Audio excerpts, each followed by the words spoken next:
noches, ya. En primer lugar, me gustaría agradecerle a todos ustedes por participar de esta actividad, de este pequeño proyecto que estamos haciendo entre varios compañeros de la carrera, ya. También agradecer a los compañeros auxiliares, en esta ocasión a Jorge Cornejo, que es mi compañero de quinto año, ya. Algunos doctores también que nos están colaborando con todo esto, y a todos esos estudiantes que se encargan de, que están detrás de todo esto, tabulando notas, listas, asistencia, moviéndose con la gestión de los certificados y algunos otros premios que estamos intentando conseguir para que salga bonita pues esta actividad, ¿no? Para los que no me conocen, me llamo Antonio Batista, soy estudiante de quinto año de medicina y estamos aquí para servirle en todo lo que se pueda, ¿ya? Este curso, como se mencionó en el comunicado, es un apoyo. Eso tienen que tener en claro, es un apoyo. Esto no va a sustituir lo que dice el libro ni lo que dice el docente, ¿ya? Eso tienen que tenerlo bien en claro. Por eso es que es un apoyo. Pero ¿un apoyo para qué? Para prepararlo de la mejor manera para lo que se viene en su primer parcial, ¿ya? Sabemos todos nosotros que somos compañeros suyos de años superiores, otros compañeros del mismo año, sabemos la dificultad de llevar un año virtual, pues, ¿no? No es lo mismo, la motivación no es la misma, la enseñanza no es la misma, no hay práctica, entonces es complicado llevar un año virtual. Pero a pesar de ello, estamos tratando de brindar la mejor calidad académica posible con estos cursos, ¿ya? Tanto auxiliares como seguramente sus docentes se están esforzando para ello. Entonces, nada, chicos, las adversidades son hechas para superarlas, y son en momentos difíciles donde uno tiene que demostrar de lo que está hecho. Entonces, ahora la pandemia es una oportunidad para demostrar que a pesar de esta adversidad nosotros podemos estudiar y ser buenos profesionales. Y nada, chicos, hay que meterle, hay que darle vuelta a la página y seguir estudiando.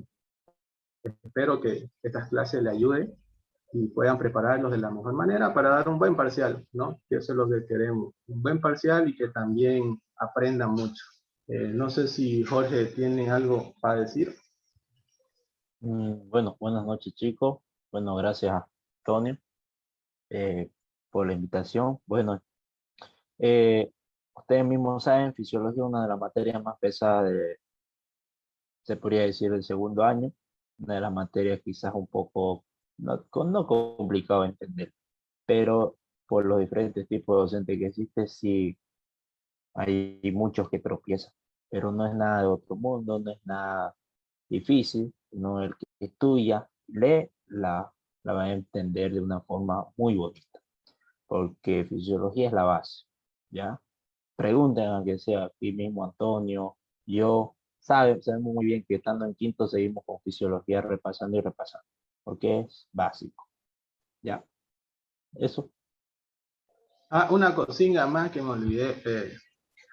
Estos cursos son ciclos, ¿ya? Son ciclos de varias clases. Fisiología vamos a intentar hacer unas 5 clases previo a su examen parcial. Si mal no me equivoco, los parciales con el doctor Méndez van a ser alrededor de entre primera y segunda semana de julio, o sea, aquí a 10 días más o menos. Por lo tanto, queremos hacer el primer ciclo netamente de fisiología de los temas que entran en el primer parcial, no solo con el doctor Méndez, también con el doctor William, con el doctor Nogales, ¿ya? Por ejemplo, Jorge es auxiliar del doctor Nogales, yo soy auxiliar del doctor Méndez y hay varios otros auxiliares, entonces, eso no importa. Ya, lo que queremos es que ustedes aprendan y colaborar con nuestro granito de arena, pues, ¿no? Para que puedan entender. Ahora, una cosa más, al final de la clase vamos a enviar un formulario, ya, con algunas PE que nosotros hemos conseguido, ¿no? Como alumnos, para que ustedes puedan realizar estos cuestionarios, ya. Estos cuestionarios nos van a servir primero para controlar la asistencia. ¿Para qué la asistencia? Para la emisión de su certificado, ¿ya? Ya tenemos los certificados para entregar, solamente necesitamos que ustedes tengan su asistencia mayor al 50%, ¿ya? Para tener el certificado, y estamos haciendo también las gestiones correspondientes para conseguir algún premio para las mejores notas. No se olviden que en el cuestionario va a haber una nota. Son 5 preguntas y va a haber una nota. Y con eso vamos a ver si que podemos escoger a los primeros lugares para ver si que le podemos, no sé, recompensar, ¿no? Entonces eso sería lo segundo. Al final de la clase pasaremos el cuestionario para que resuelvan, ¿ya? Y nada, eso sería todo. ¿Arrancamos, Limber? ¿Te parece? Claro, claro. Muy bien. ¿Me confirma si pueden ver la pantalla? Sí se ve. Muy bien, gracias. Vamos a apagar mi cámara porque visualizar mejor.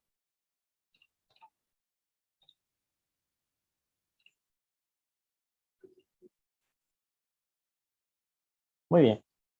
Bueno, arrancamos. Medio interno y transporte a través de la membrana. Ya. Primero vamos a ver lo que es el medio interno y lo que es el transporte a través de la membrana. Lo importante. Medio interno, nosotros antes de hablar lo que es el medio interno, nosotros tenemos que recordar y conocer cómo está o qué consta el medio interno. El medio interno va a constar, generalmente está formado, la mayor parte de nuestro cuerpo está formado por líquidos corporales, en un 60%, ¿no? Ese 60% está formado por líquido, ¿no? Por agua, generalmente todo lo que es nuestro cuerpo. En algunos libros mencionan 60-65%, ¿no? En el Guyton menciona 60% y en otros libros como Silverland o Silvertron lo mencionan como 65%. De la cual estos líquidos que nosotros van a componer el medio interno son dos muy importantes, que son el líquido extracelular y el líquido intracelular. ¿Por qué es importante conocer este líquido extracelular y este intracelular? Porque todas las moléculas, todos los iones, ya sea en un momento de que se va a producir un potencial de acción o cuando va a difundir los diferentes tipos de iones, van a ir siempre del extra al intracelular. ¿Ya? Siempre de esa forma, o del intra al extracelular, dependiendo al tipo de transporte que utiliza. No se olvide, los dos tipos de líquidos que encontramos en el cuerpo son el líquido extracelular y el líquido intracelular. Son los dos tipos que encontramos. Ahora, yo acá tengo una imagen, no veo acá, y aquí tengo mi célula. Esta es mi célula que tiene su núcleo, ¿no? Generalmente tiene su núcleo y, bueno, el líquido intracelular, como su nombre lo mismo lo dice, está dentro de la célula. Todo lo que compone acá dentro de esta célula es el líquido intracelular. Ahora, el líquido extracelular es todo lo que está fuera de la célula. Y el líquido extracelular se subdivide en dos, en líquido intersticial y en líquido intravascular, ¿ya? De la cual el líquido intersticial está por fuera de la célula, ¿ya? Entre las células entre sí. Y el líquido intravascular va a estar dentro de lo que va a ser el vaso, de tal forma que estos dos líquidos van a componer el líquido extracelular. Entonces tenemos los dos líquidos, el extra y el intracelular. El extra se distingue de dos formas, el intersticial y el intravascular, ¿no? Entonces, digamos acá, siempre van a haber cargas positivas, cargas negativas a nivel de lo que va a ser tanto el líquido extracelular y el líquido intracelular, ¿no? Entonces, nosotros vamos a tener cargas positivas y cargas negativas de una forma equitativa, ¿ya? Eso es la ley de Gibbs-Donalds.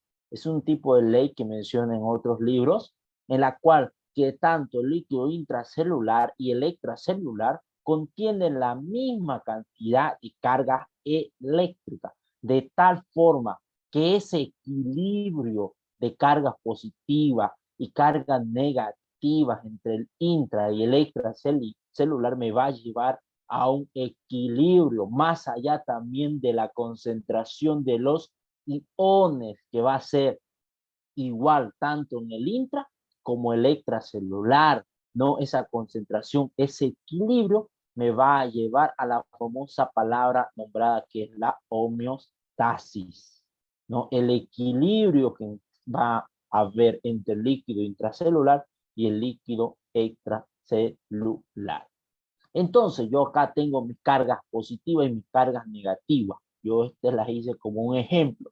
Tenemos iguales. Acá hay 2 cargas negativas, 2 cargas positivas, y acá también existen 4 negativas y 4 positivas. Están equitativamente iguales. Pero, ¿qué pasa? ¿No? En este caso, miren, una carga desde el interior ha fluido, es decir, ha salido hacia el extracelular en tal forma que dentro del líquido extracelular, ¿no? ¿Qué va a pasar?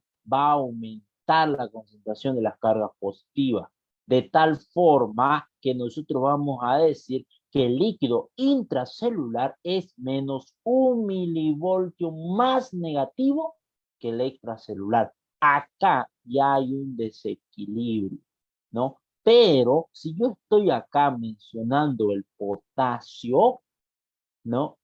Nosotros vamos a entender, cuando ustedes le enseñen más adelante potencial de acción, que el potasio sale, tiene una bomba de potasio, una bomba de escape, que el potasio entra, sale, entra y sale.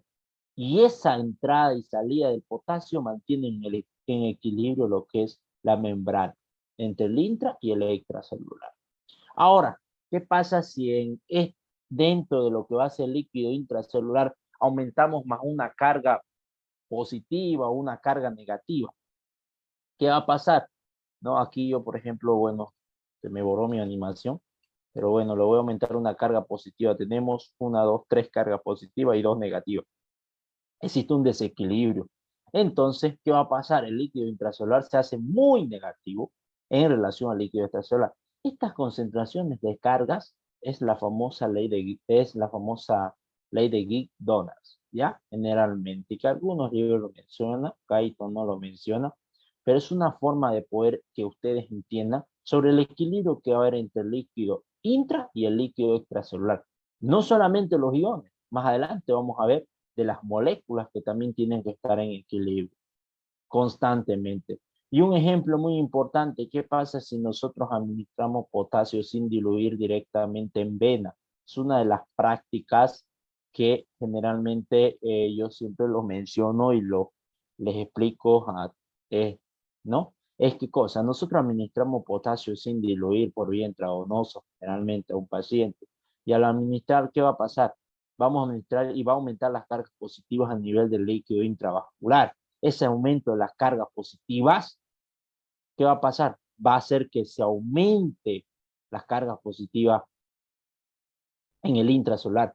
Y ahí viene esta palabra que está acá escrita, que el intra se va a hacer muy negativa. ¿Por qué? Porque el extra se está haciendo tan positiva por lo que hemos administrado potasio sin diluir y ha aumentado las cargas positivas, entonces el extracelular se hace tan positiva y el intra se hace muy negativa, y eso va a llegar a ¿qué? A que la célula empiece a sufrir y me va a llevar a una muerte celular. Por ende, aparte de eso, me va a afectar a nivel de las miofibrillas, a nivel del corazón, ¿no? Generalmente en las fibras de conducción, en las fibras de Purkinje o el Haz de His, en lo que es la conducción, y eso me va a llevar a una parada cardiorrespiratoria, de tal forma que mi paciente va a fallecer. Entonces nosotros tenemos que tener mucho cuidado en la administración de potasio en un paciente, ¿ya? Es decir, aquí yo estoy haciendo el ejemplo de administrar potasio sin diluir. El potasio siempre debe ir diluido. Es una de las prácticas que ustedes, no sé si recuerdan, hubo una gran noticia sobre esto. No me acuerdo si fue hace 2 o 1 año que salió en las noticias, ¿no? Que habían administrado a un paciente potasio sin diluir y bueno, lo han considerado una mala praxis, ¿no? Y aquí viene mi explicación de que por qué les estoy explicando las cargas positivas y las cargas negativas, ¿no? Entonces, como para que puedan tomar en cuenta esto, que es importante, ¿ya? Muy bien. Yo les mencioné que el medio interno está compuesto por el líquido extra y el intra, ¿no? Ahora, acá yo les voy a decir algo. Ustedes tienen que ir acá entendiendo qué iones están en mayor proporción en el intra y en el extracelular, ¿ya? El ion importante del intracelular, ya, memorícense esta imagen, intra acá, extra, todo lo que es afuera, porque si ustedes se memorizan eso, van a entender todo lo que es potencial de acción, van a entender lo que es homeostasis, transporte de membrana, todo van a entender. Y si no entienden esto, no van a poder entender, ¿ya? Entonces, en el intracelular, ¿cuál es el ion tan importante? Es el potasio. Ese es el ion importante del líquido intracelular, de tal forma que su concentración del potasio en el intracelular es de ¿cuánto? Generalmente es de 140.000 equivalentes por litro. Ahora, miran, aquí mismo lo dice, es harto la concentración de potasio. ¿En dónde? En el intracelular. Por esa misma razón le estoy diciendo que el potasio es el ion del intracelular y su concentración es 140 miliequivalentes por litro. Y en el extracelular no se queda atrás. Hay una cantidad, como ven acá, una pequeña cantidad. ¿Cuánto es? Generalmente suele ser de 4 miliequivalentes por litro. Ahora, ¿cuál es el ion tan importante del extra? En el intra ya dijimos, el potasio. Ese es su ion principal. Ahora en el extra, ¿cuál será? El sodio. El ion sodio es uno de los iones más importantes del líquido extracelular, de la cual su concentración del sodio va a ser en el extracelular de 142.000 equivalentes por litro. Y acá en el intracelular, el sodio no se queda atrás, también hay una pequeña cantidad. ¿Cuánto va a ser su valor? Va a ser de 10.000 equivalentes por litro. Quizás ustedes dirán, ¿por qué menciona eso? Es importante saber esos valores, ¿no? Mayormente los que están con William. Eso es importante que ustedes sepan. El doctor William lo recalca y suele preguntar mucho eso, los valores, ¿no? Es importante saber. Después tenemos la concentración de calcio, de magnesio, de cloro, que mayormente está en el extracelular, el bicarbonato, que también está en el extracelular. Y bueno, en el intracelular también vamos a encontrar algunos aniones orgánicos, como también proteína. Ahora, ¿qué es la osmolaridad? Aquí viene un concepto muy importante de distinguir lo que es intracelular, perdón, osmolaridad y lo que es osmolalidad, ¿ya? Son dos cosas muy diferentes, pero el concepto es ¿qué cosa? Cuando nosotros estamos hablando de osmolaridad, es la concentración osmolar expresada por litro, en un litro de solución.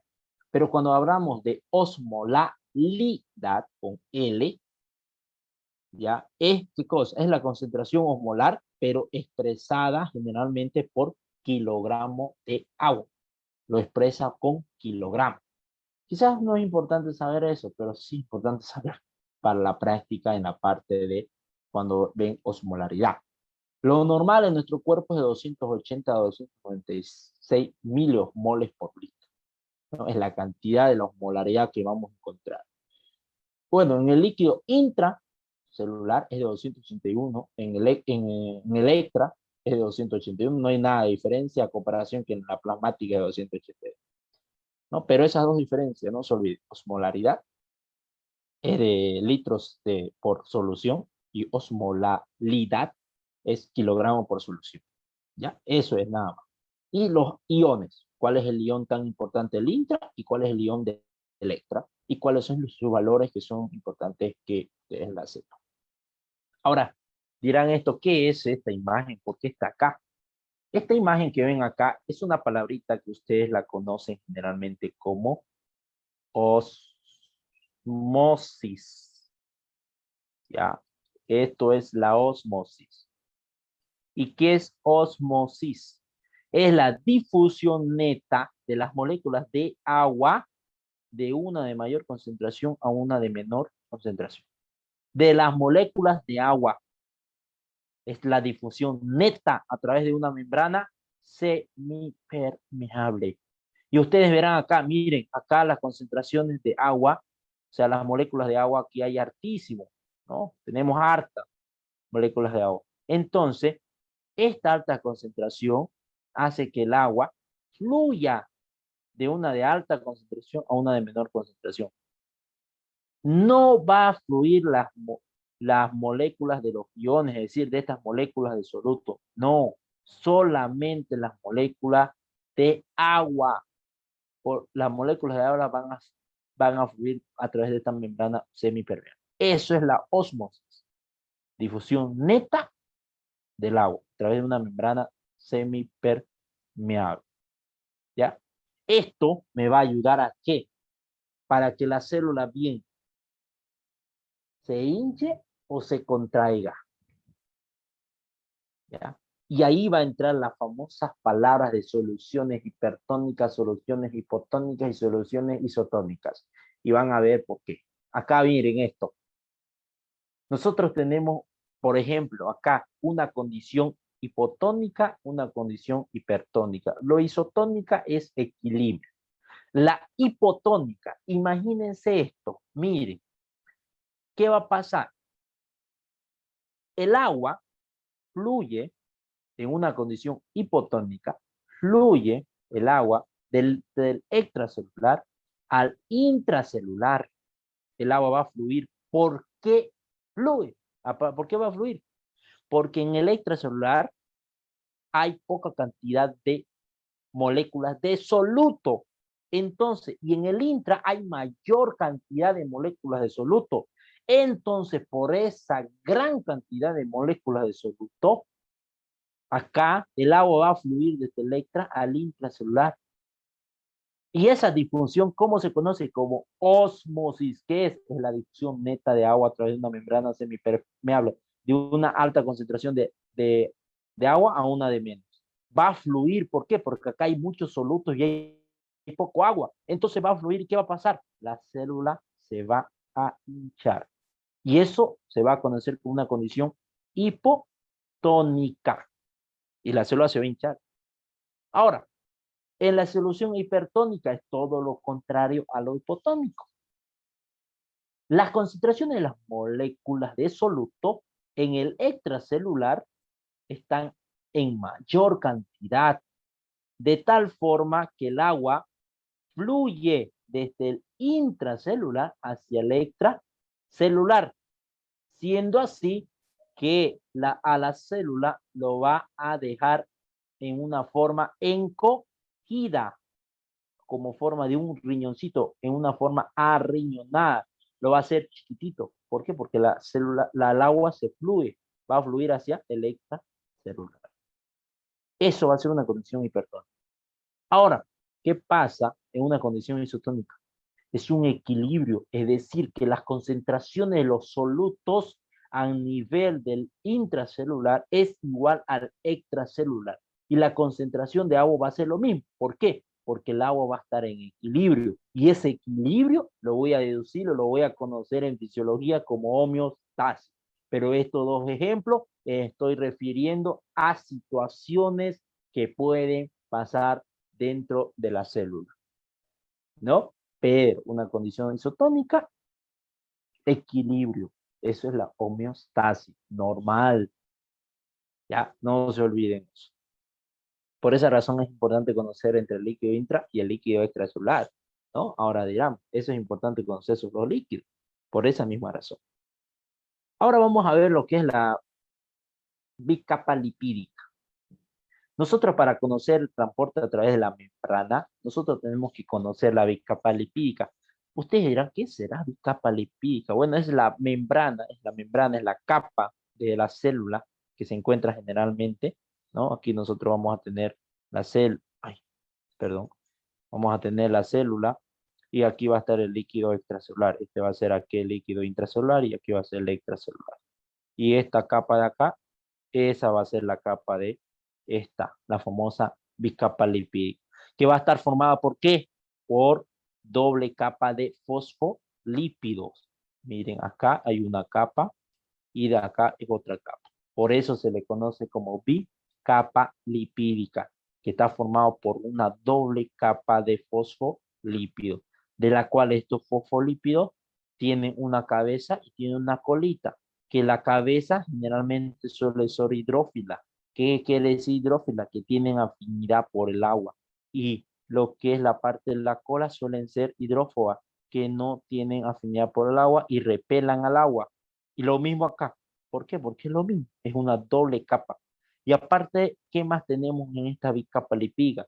Vamos a contener proteínas, vamos a tener glicoproteínas, ¿no? Y vamos a tener también proteínas que van a transportar moléculas desde el extracelular al intracelular, ¿no? Vamos a tener canales por la cual van a difundir algunos iones en forma de difusión simple o una difusión facilitada, ¿no? Generalmente. Bueno, y en medio de estos fosfolípidos encontramos también lo que es colesterol. No se olviden, capa lipídica, ¿por qué se le dice? Miren acá, otra de las imágenes de la bicapa lipídica. Esta es la cabecita, es la porción hidrófila y esta es la colita, que es la porción hidrófoba, que se repela al agua. Y esta es la hidrofílica, ¿no? Que tiene afinidad al agua. Hidrofílica, hidrófoba. Aquí lo mismo. ¿Por qué? Porque es doble capa, por eso es bicapa. ¿Y qué serán estos? Fosfolípidos. ¿Ya? Y eso depende de las moléculas. Algunas moléculas son liposolubles, resbalan por estos fosfolípidos. ¿Por qué? Porque estos fosfolípidos son ácidos grasos. Entonces, por esa razón ingresan fácilmente aquellas sustancias que son liposolubles. Y aquellas que no son no liposolubles, sí o sí necesitan de una proteína que les transporte. Bueno, acá está, miren, acá hay un diagrama más grande, ven acá la cabecita, esta cabecita que es la cabeza hidrofílica y esta es la colita que es la cola hidrofóbica, ¿no? Generalmente la hidrofílica tiene gran afinidad por el agua y la hidrofóbica, bueno, repele al agua, no tiene afinidad por el agua, ¿ya? No se olviden eso. Ahora vamos a ver los diferentes tipos de transporte que existen.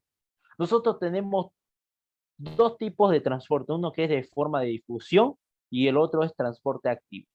En la forma de difusión se divide en dos, que puede ser una difusión simple o puede ser una difusión facilitada, ¿ya? De la cual generalmente la difusión simple es aquella difusión que generalmente va a pasar una proteína por un canal y la difusión facilitada necesita de una proteína que lo transporte, ¿ya? La difusión simple directamente es el movimiento cinético, es decir, por el sinergismo que hay, por el choque de la proteína que llega aquí a este canal, una vez que llega acá, va a entrar como si nada, no necesita de que alguien lo transporte, ¿ya? Y acá, sin embargo, una difusión facilitada necesita de una proteína, ¿para qué? Para ser transportada. Luego tenemos el transporte activo. El transporte activo necesita energía. Existe dos tipos de transporte activo, uno que es primario y uno que es secundario. El transporte activo primario generalmente utiliza una energía que es el famoso ATP, el adenosín-trifosfato, ¿no? Y ahí vamos a encontrar diferentes tipos de canales de sodio, potasio, iones de calcio, iones de hidrógeno, que más adelante lo vamos a explicar. Luego vamos a encontrar el transporte que va a ser el secundario. Esta generalmente va en contra de las gradientes de concentraciones iónicas. Acá tenemos dos cosas, el cotransporte y el contratransporte. El cotransporte, como ven acá en esta imagen, en este diagrama, cuando una molécula va a salir, arrastra a otras moléculas para que salga junto a él. Vamos a ver más adelante ejemplo.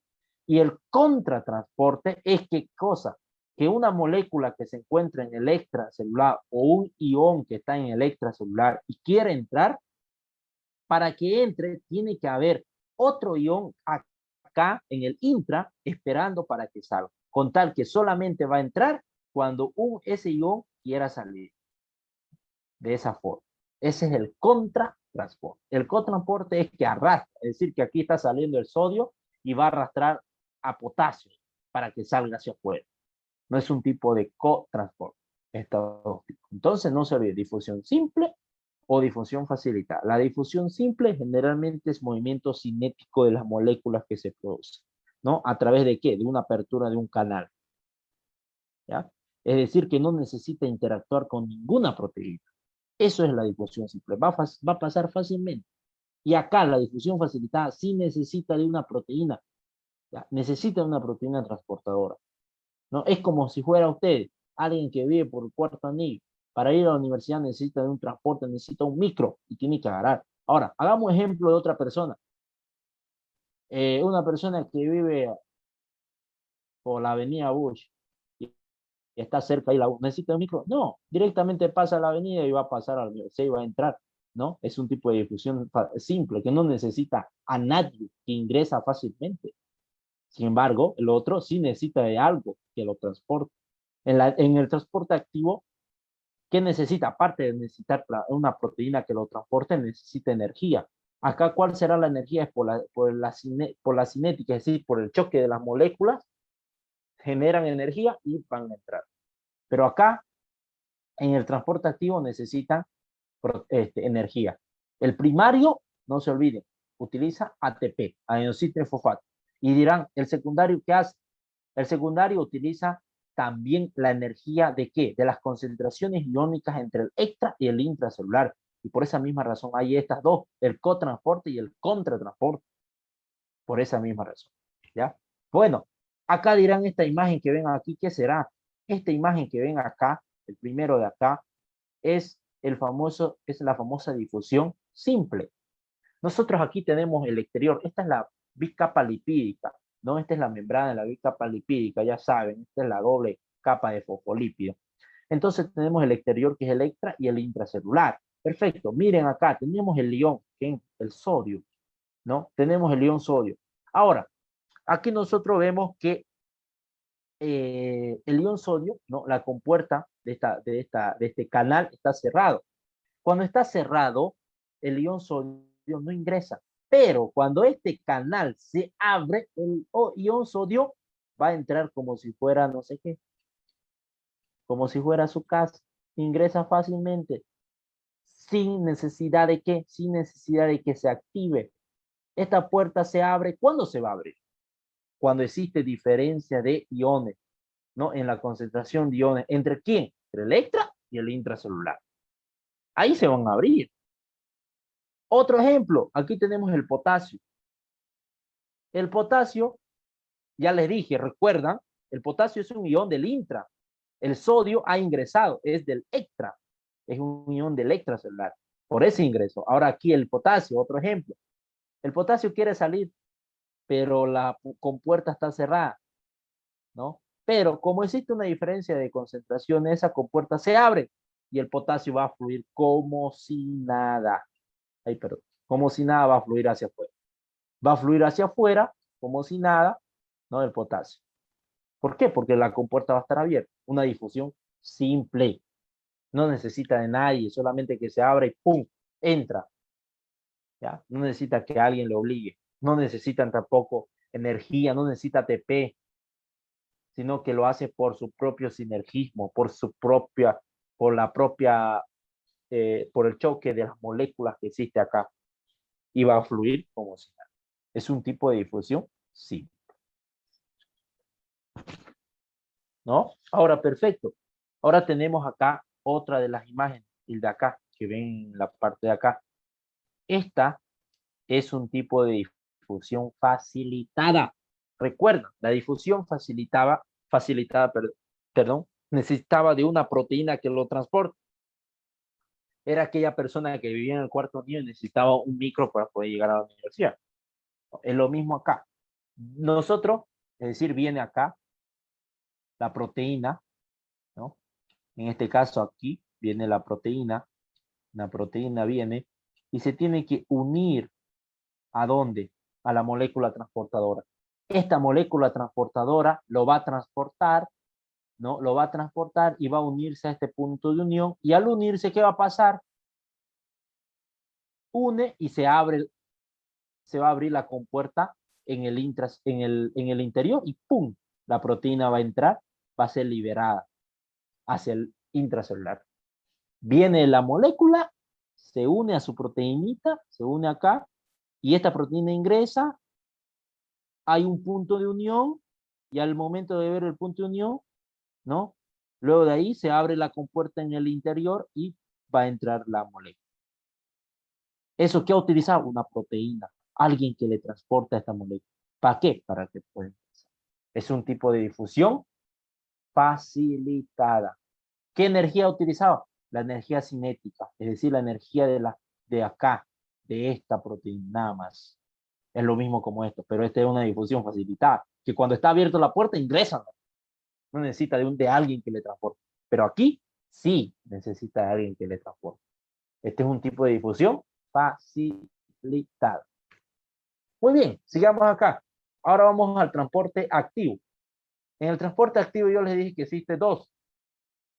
El transporte activo que va a ser el primario y el transporte activo secundario. ¿A ver? El transporte activo primario es la que utilizaba la energía de ATP. Vamos acá. Miren esta molécula. Esta proteína transportadora, perdón, que está en la bicapa lipídica. Bueno, tenemos, miró acá los iones de sodio y potasio.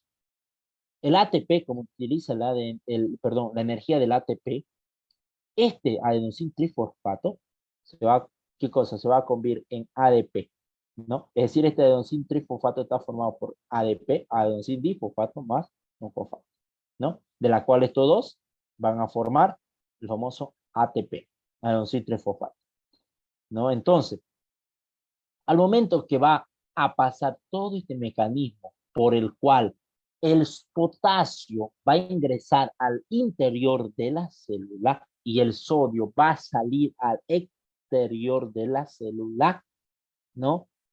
Va a utilizar la energía del ATP, el adenosín trifosfato. Se va a descomponer, ¿para qué? Para que esta energía de fosfato vaya y dé energía, ¿para qué? Para que estas moléculas en este caso de sodio, salga hacia el extracelular e ingrese los iones de potasio hacia el intracelular. Esta bomba se conoce como la bomba sodio-potasio ATPasa y es importante en el momento del potencial de acción cuando se está produciendo lo que es el reposo, cuando la membrana después de despolarizarse, de repolarizar, estamos volviendo a su membrana de reposo. En el último punto hay una bomba sodio-potasio de ATPasa. ¿Qué hace? Hace que, como aquí vemos, que el sodio está saliendo hacia el extracelular. ¿Por qué? Porque el sodio es un ion del extracelular. Por esa razón sale 3 sodio e ingresa 2 potasio, es decir, está entrando el potasio hacia el intracelular. ¿Por qué? Porque el potasio del intracelular entonces está volviendo a mantener el equilibrio, por lo cual la membrana va a estar en reposo de menos 90 milivoltios. Eso ustedes van a verlo en potencial de acción. Y esto de acá, importante, aquí ya lo han conocido a la famosa bomba sodio TPAS. ¿Qué tipo de transporte es? Un transporte activo primario que utiliza la famosa energía del ATP, esa energía de adenosín trifosfato que se descompone en ADP y esta energía, este PIP, este fosfato, es gracias a esto que viene y hace que ocurra todo este fenómeno. Perfecto, aquí ahora esta imagen es un tipo de transporte secundario. ¿Cuál será? Recuerden, yo les dije el cotransporte y el contratransporte. El cotransporte es que, por ejemplo, ¿no? Es que cuando va a ser transportada una proteína, agarra a otro y la transporta junto a él. ¿No? Entonces, de esa forma. Y el contratransporte es cuando una molécula quiere ingresar adentro de la célula, otro tiene que salir de dentro de la célula hacia afuera. Tenemos aquí el ejemplo del sodio y de la glucosa. El sodio y la glucosa quieren ingresar dentro de la célula. ¿Qué pasa? El sodio quiere ingresar dentro de la célula, pero el sodio no va a ingresar solo, sino que va a arrastrar a otros iones, como por ejemplo a la glucosa. Arrastra la glucosa, entonces de tal forma que los dos, al momento del sodio arrastrar la glucosa, los dos ingresan al interior de la célula. El sodio arrastró a la glucosa, no quiso entrar solo. Entonces arrastró la glucosa de tal forma que los dos ingresan hacia el intracelular. Ese es un mecanismo de cotransporte. Ahora vamos a ver este otro mecanismo de contratransporte. Por eso dice contratransporte. El ion sodio quiere ingresar al interior de la célula y el ion potasio, el ion calcio quiere salir, ¿no? Entonces, cuando el ion sodio está ingresando, tiene que haber alguien que quiera salir. Ese es el mecanismo de contratransporte. Entonces, en este caso vemos acá, mire, el sodio está se une aquí a la proteína transportadora y está ingresando. Y al momento que ingresa el sodio, acá hay una proteína, un ion que quiere salir, en este caso el calcio. Entonces el calcio sale. Ese es un mecanismo de contratransporte. Acá es otro. Miren, tenemos el sodio que está ingresando y el hidrógeno quiere salir y el hidrógeno al mismo tiempo sale. Ese es el mecanismo de contratransporte. Y este mecanismo que ustedes ven aquí de sodio y el hidrógeno, ¿saben dónde hay? En la famosa célula parietal, lo que es el fenómeno de la secreción del ácido clorhídrico. Ahí está este tipo de contratransporte, ¿no? De tal forma. Y ahora aquí un resumen, un esquema. Nosotros tenemos difusión, dos tipos de difusión, difusión simple y difusión facilitada. Difusión simple, recuerda, dependiendo de su liposolubilidad. Puede ser liposoluble, puede ser no liposoluble. Ya les dije, liposoluble que va a atravesar la membrana como si nada. No liposoluble que va a ser por un canal, pero no necesita energía, va a pasar como si nada. Por eso es difusión simple. No se olviden entre liposoluble y no liposoluble. Liposoluble es que resbala los ácidos grasos, es decir, los fosfolípidos y pasa como si nada. Y los no liposolubles es lo que no resbalan, entonces van a necesitar de una proteína o de un canal generalmente. Pero no necesitan de alguien que le transporte. El otro es la difusión facilitada, que es generalmente no liposoluble, es decir, que no atraviesa. Por esa razón necesita de una proteína transportadora y ya les expliqué el ejemplo incluso. Después tenemos los transportes, que generalmente recuerdan esto. Los mecanismos de transporte van en contra de la gradiente de concentración, es decir, ellos pueden sacar iones de una de menor a una de mayor concentración o meter unas de mayor a una de menor concentración. Eso no se olviden, eso hacen los transportes, tanto el activo, que son primarios y secundarios. ¿Por qué? Porque ellos utilizan energía. Sin embargo, la difusión simple y facilitada generalmente suelen difundir de una de mayor a una de menor concentración. ¿Ya? Entonces, los transportes existen dos, primario y secundario. Los de primario utilizan, ¿qué cosa? La famosa adenosíntrifosfato. Y aquí tenemos la bomba sodio, potasio, ATPasa, tenemos la bomba potasio, hidrógeno, ATPasa, la bomba de protones a nivel de la célula parietal también, dependiente de la bomba del ATP. Y a nivel secundario tenemos ¿cuál? Dependiendo, utiliza energía de intercambio iónico y de la presión osmótica, de la osmótica general. ¿Ya? Entonces, aquí ¿cuál tenemos? Dos, el cotransporte y el contratransporte. No se olviden, cotransporte es que cuando va a ingresar algo, no quiere ir solo, sino que arrastra a alguien más y va e ingresa al ion. Y el contratransporte es cuando alguien quiere ingresar, tiene que haber otra que salga. ¿Ya? Otra que salga, de tal forma que así se va a producir el contratransporte. Muy bien. ¿Preguntas? Bueno, no sé. Gracias, Jorge. Compañeros, si tienen alguna duda, pueden levantar la mano y así Jorge se va a encargar de despejar, pues, ¿no? Las dudas que tengan. Ahí abajo les sale reacciones y le pueden colocar levantar mano y vamos a habilitar los micrófonos para que así puedan preguntar.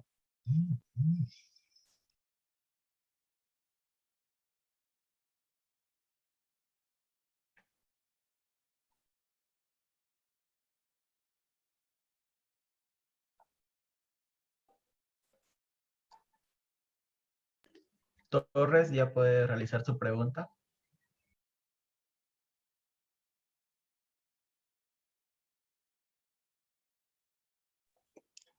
Ok, sí, mi pregunta era, en el transporte, en el cotransporte, principalmente se utiliza para que ingresen lo que sería macromoléculas dentro de la célula, ¿no? Claro, para que ingresen el cotransporte generalmente sí. ¿Por qué? Porque cuando existe, tú ves ahí en el cotransporte, hicimos un ejemplo del sodio y el glucosa la glucosa, y el sodio estaba arrastrando una molécula más grande que el ion. Arrastraba, ¿para qué? Para que ingrese dentro de la célula. Y ese fenómeno, por ejemplo, entre sodio y glucosa, nosotros lo vemos a nivel de la vía renal, podemos ver. Existe ahí en lo que son los túbulos, todo eso. Lo que es el famoso cotransporte. Lo ven a nivel tubo contenido proximal, cuando se están absorbiendo los diferentes tipos de sustancias, aminoácidos.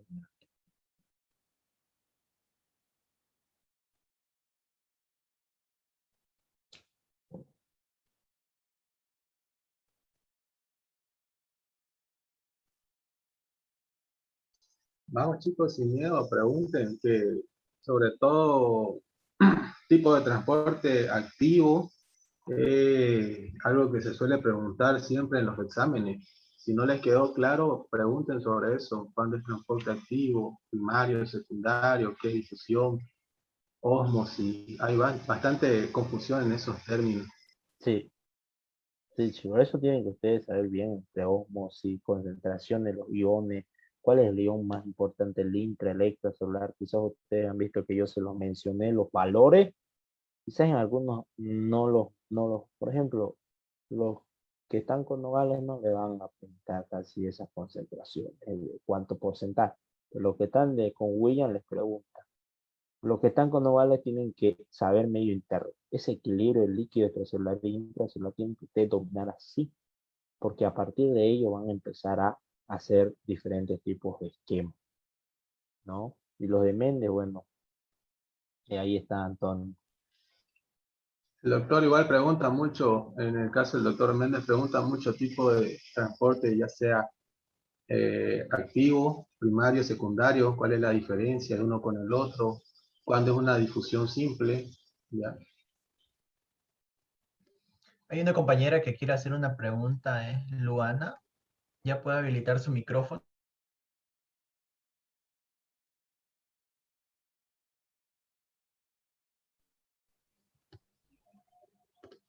Ya.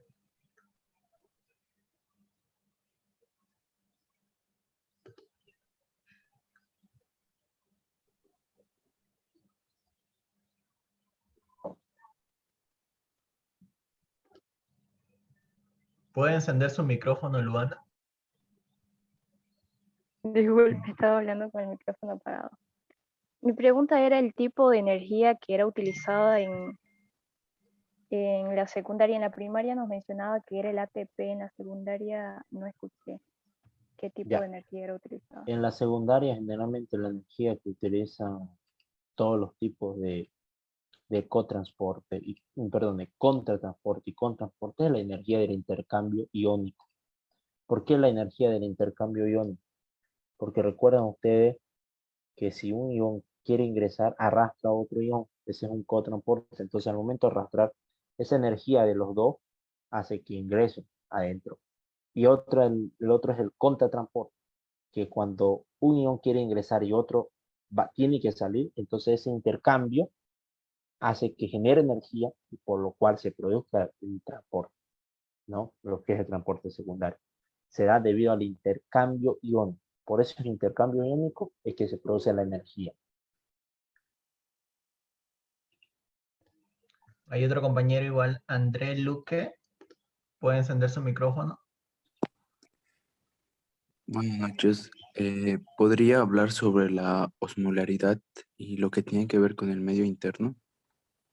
Claro, generalmente nosotros, ¿no? Lo que yo les iba explicando, lo que es la parte de osmolaridad, ¿no? Existen dos tipos de lo que es osmolaridad y lo que es osmolaridad. Osmolaridad, ¿no? Generalmente la osmolaridad, que son las concentraciones de las moléculas dentro de lo que va a ser el líquido, que son moléculas osmóticamente activas, ¿no? Es la concentración de las moléculas que nosotros vamos a tener dentro de lo que va a ser el líquido intracelular y el líquido extracelular, ¿no? Por eso dicen una solución de litro. Y generalmente nosotros a nivel del líquido extracelular y el intra, generalmente es agua. Por eso es que utilizamos más el término osmolaridad, ¿ya? Es la concentración de solutos osmóticamente activos dentro del líquido extra y el intracelular. Todos los solutos, todos los tipos de solutos que hay. Una pregunta en el chat de parte de Sandro Condori dice, ¿puede volver a explicar del contratransporte? Ya, claro. El contratransporte es que nosotros tenemos el líquido extra y el líquido intracelular, ¿no? Entonces, hay una molécula del intra, por ejemplo, el sodio, del extracelular, perdón, hay una molécula como el sodio del extracelular, y hay una molécula dentro de lo que va a ser el intracelular. Entonces, en este caso, la molécula de sodio quiere ingresar dentro de la célula, al interior, pero existe otra molécula adentro de la célula que quiere salir. Entonces, como hay una molécula que quiere salir y hay una molécula que quiere entrar, de tal forma que la molécula que quiere entrar, en este caso ya hacemos ejemplo el sodio, ingresa y la molécula que quiere salir, sale. Ese es el contratransporte, ¿no? De la tal forma que una molécula que va a entrar, al mismo tiempo otro tiene que salir. No es que una molécula entra y el otro no sale, no. Al mismo tiempo que uno va a entrar, el otro tiene que salir. ¿Por qué? Porque si no, no va a haber energía, no van a generar energía.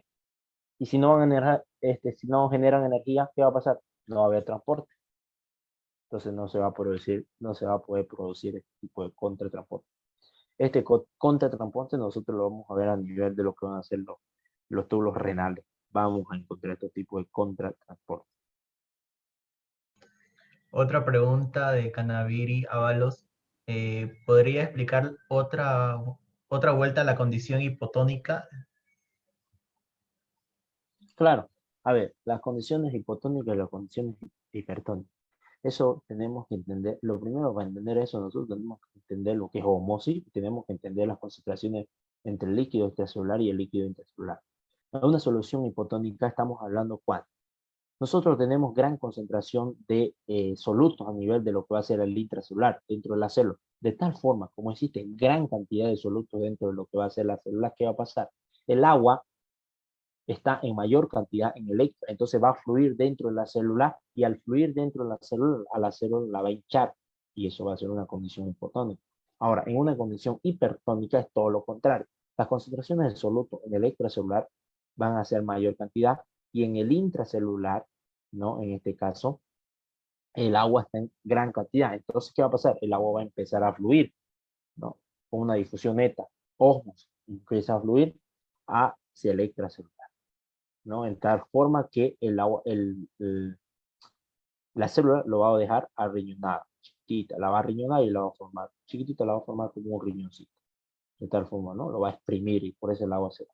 Es una solución hipertónica. Por esa misma razón tiene que beber siempre isotónica, equilibrio entre ambos, ¿no? Equilibrio entre ambos. ¿Para qué tiene que haber equilibrio? Para que así se mantenga la homeostasis. Ya, otra pregunta de Ivette Rojas. En el transporte activo primario, ¿en qué célula se da? Ya, generalmente el transporte nosotros, el, el primario, como utilizan generalmente lo que es la energía del ATP, la mayoría de las células van a hacer un ejemplo. Nosotros vamos a tener sodio, potasio, ATPase a nivel de riñón igual. Vamos a tener bombas de sodio, potasio, ATPase. A nivel de lo que va a ser los músculos, vamos a tener bombas de sodio, potasio, ATPase. Cuando se está produciendo lo que es un potencial de acción, vamos a tener sodio, potasio, ATPase, ¿no? Eh, Después, en eso es uno de los más principales que vamos a encontrar, lo que son las bombas sodio, potasio, ATPase, que son los que les digo, el transporte primario.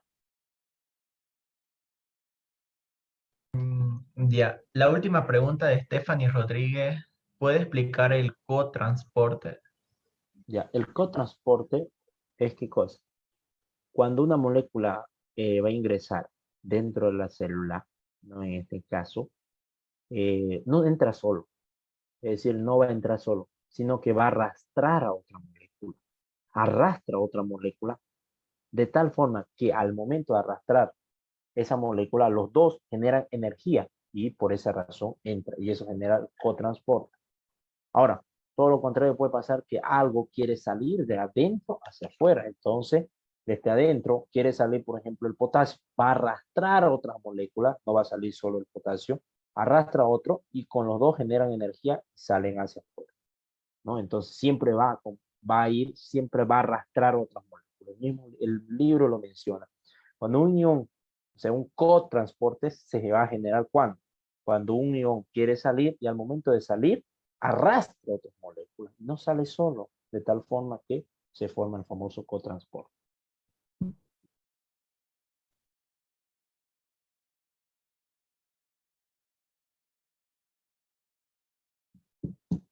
Listo, creo que ya estamos con las preguntas, ¿no?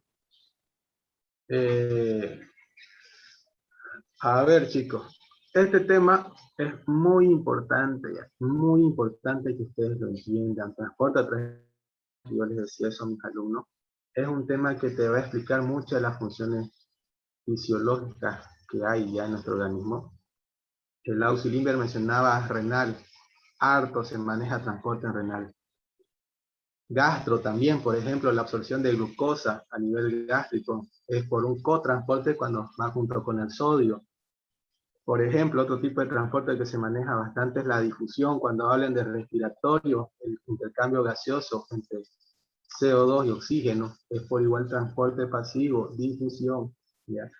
Entonces, este es un tema muy importante. Lo que ustedes no pueden olvidar es que todo el transporte que estamos hablando ahorita, que habló el auxiliar, tiene lo que él mencionó como objetivo, ¿qué cosa? Un equilibrio constante. Y ese constante, ustedes ya lo vieron en su primer tema. ¿Cómo se llamaba? Homeostasis. ¿Ya? Si sales, por eso es que sodio está alto afuera, pero abajo está, pero dentro de la célula está poco. Pero ¿qué hay dentro de la célula que compensa el sodio? Potasio.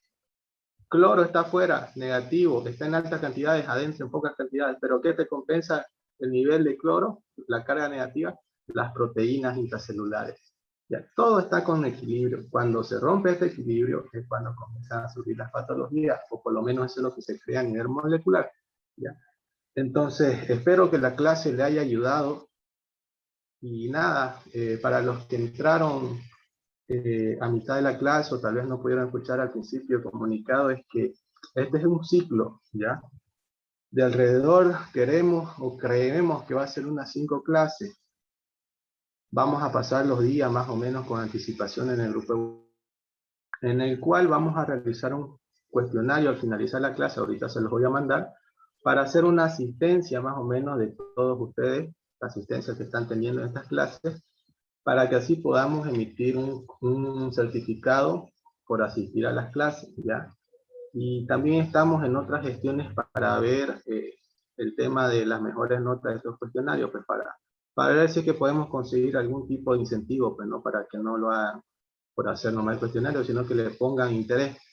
Así que nada, ahorita se los voy a pasar el cuestionario aquí por el chat, ¿ya? Y son las 8:59, son 5 preguntas, tienen hasta las 8:05, 1 minuto por pregunta, ¿ya? Lo que le voy a pedir es que coloquen bien sus datos, por favor, nombre completo, registro, número de teléfono, ¿ya? Para que así podamos hacerle la asistencia, el control de asistencia. Listo, Limber, ¿tenés algo más que decir o todo bien? Nada más y gracias. Espero que les haya servido, chicos, y mucha suerte a todos los que están con cada uno de los docentes. Y gracias, Toño. Ya, nos vemos el lunes en psiquiatría.